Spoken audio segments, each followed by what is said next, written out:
Hey there, Ben Mankiewicz with you. Thanks for watching TCM. Friday nights in April belong to movies from the king of the bees, Roger Corman. That's bees as in bee movies, not bees that buzz. Although, if you get deep enough into our next movie, you might get a little buzz, a contact eye. From American International Pictures in 1967, produced and directed by Roger Corman, with a screenplay by Jack Nicholson, who is not in the movie. This is The Trip. The plot, as you'll see shortly, is not really terribly important. Peter Fonda plays a hipster who makes TV commercials for a living. He decides it's time to take a trip, which in the psychedelic 60s didn't always mean packing a bag, but rather blowing your mind. With the help of an observer/guide played by Bruce Dern, Fonda plans to take his first dose of LSD. With the summer of love just around the corner, Fonda hallucinates his way across a vintage LA backdrop. 10 years ago, I had the pleasure of introducing this film with Roger Corman on TCM for a spotlight we were doing on American International Pictures, AIP. Here's a piece of that conversation, followed by the film, which also stars Susan Strasberg and Dennis Hopper. But first, Roger Corman and I from 2016. Roger, welcome back. Up next, another movie Roger directed for AIP. It's a key film in the company's history, starring Peter Fonda, Susan Strasberg, and Dennis Hopper, with a screenplay by none other than Jack Nicholson from 1967, The Trip. So why is this a key movie in AIP's history? The Wild Angels had been the biggest success in AIP's history. I was told that it was the biggest independent picture ever made. They wanted a follow-up picture. And I thought a little bit, and again, the Angels had been in the consciousness of the public. This was a year later, and people were talking about LSD, and particularly in Hollywood, there was a lot of LSD and other drugs going around.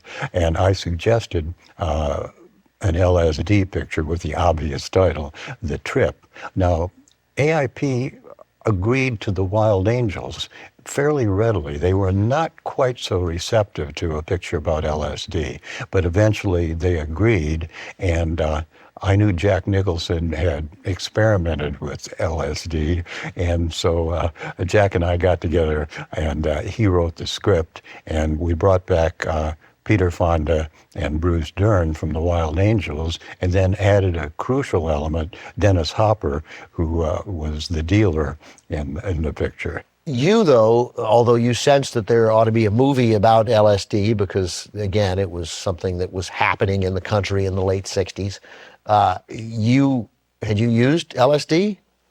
I had never used LSD, but just as with Wild Angels, where I got on a bike, a motorcycle, and rode to understand a little bit about it, I decided I would take LSD as a conscientious director.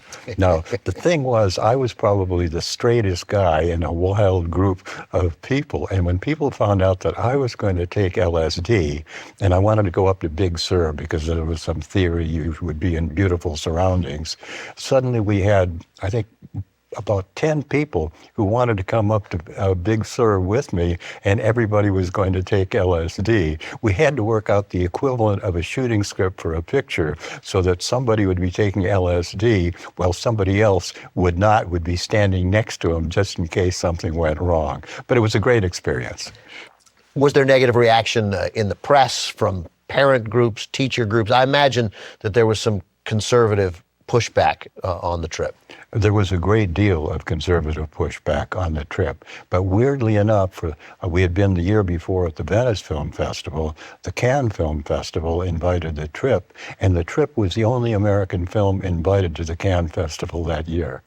You mentioned that Jack Nicholson wrote the screenplay. Obviously, this is a man who's won 3 Acting Academy Awards. We think of him as the great actor that he is. He was a talented writer.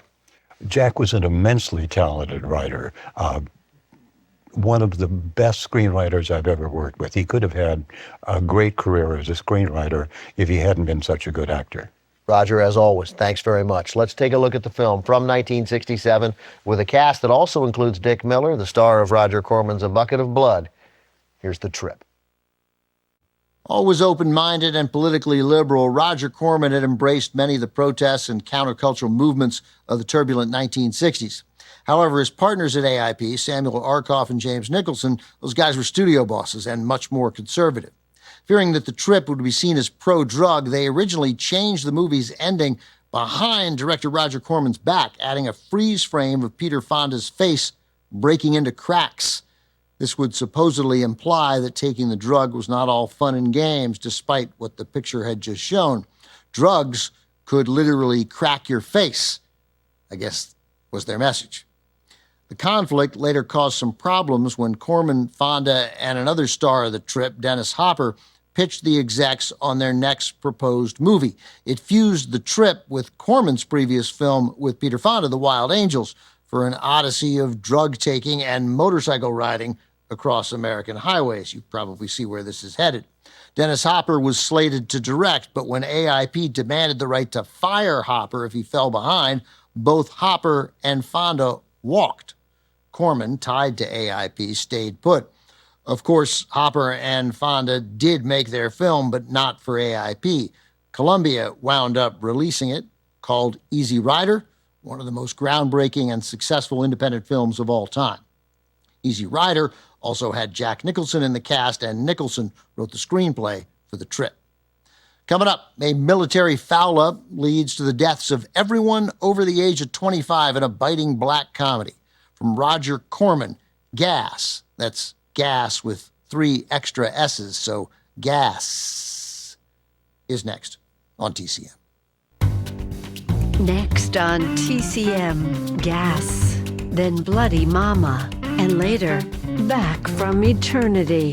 TCM is in it for the long haul tonight.